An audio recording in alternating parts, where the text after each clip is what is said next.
Hello, my name is Katrina Leonard and I am the Youth Advocate at Rainbow House. Today I will be previewing our second elementary school programming, which is called Don't Be a Bully, Be a Buddy. This is for either 4th or 5th grade. I let the school to decide what grade is appropriate for them. And the purpose of this program is to help students understand the importance of respect and what it means to be a good friend. It also helps students recognize what disrespectful, bullying, or abusive behavior looks like, and we also look at how to be safe at home and at school. This is a 2-session program. The first session, I explain what Rainbow House is, I explain what domestic violence is, and what a shelter is. So how I explain domestic violence to elementary school children is that I say domestic violence happens to adults that are either related to each other or living together. So examples of this can include parents, brothers and sisters, aunts and uncles, and people that live together would be people like family, people that are married, people that may have been dating for a while, or roommates when they get to college.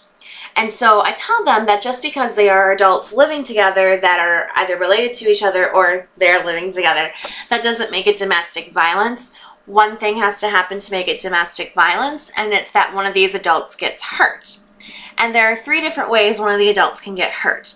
And one of the examples is physical abuse, and so I have the children give me examples, and usually they say things like hitting, kicking, punching. And then the next example is emotional abuse, so that's ignoring somebody's feelings. And verbal abuse is using our words to hurt somebody, so calling somebody nasty names, something like that.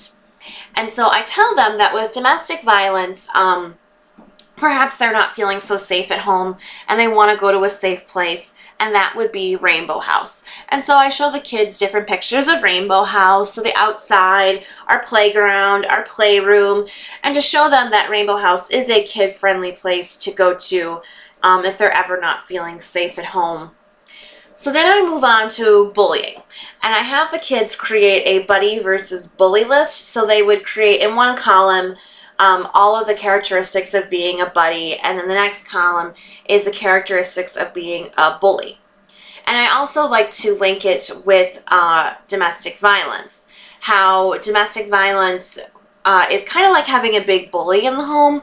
So I compare that this is actually abuse when you're bullying somebody.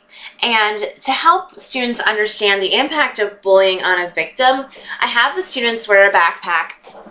And we have little rocks, these little paperweights, and I have a student that volunteers to wear the backpack, and I have the kids say something like perhaps you're ugly, and then we put the weight in the backpack, and as people keep saying all these nasty things to them, or perhaps, excluding them, they keep putting these weights in the backpack, and they realize how much this weighs on a victim.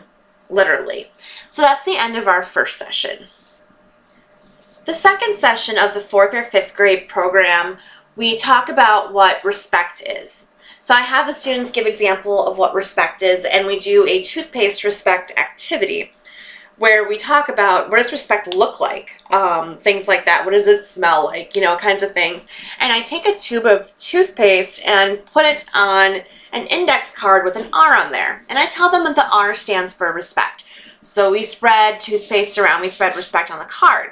But then I tell them that I made a mistake and that the R actually stands for rude. And so I say, I want you to get all the rudeness off of the index card. And so they have things like a toothpick, popsicle sticks, and they're trying to get the toothpaste back into the tube is what they're trying to do, and they realize that it is incredibly difficult to do so. So by having that, they realize that it is easy to spread respect, but it's a lot harder when we're spreading rudeness and we're trying to get it back. We go over what safety is. So how does it feel to be safe or unsafe? How do our bodies feel when we're feeling safe? What can we do to be safe? And so we do a personal space activity with the children where I have them divide into 2 groups, and I have them at opposite sides of the room, and I have them slowly walk closer to each other to have them kind of realize that once they're getting closer to somebody, they're like, oh, this doesn't feel so great, and that personal space is important. And then I have them say stop whenever one of them doesn't feel comfortable, and it has to be them recognizing that when someone says stop, they actually have to stop. and I ask them how they're feeling with this.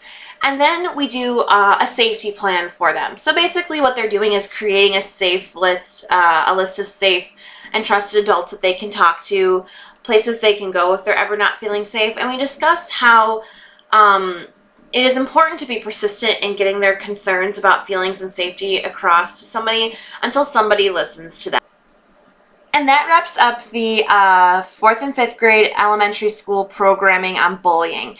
If you have any questions about this or any other Rainbow House programming or services, please feel free to give us a call. And if you want me to preview this more in detail, I would be happy to.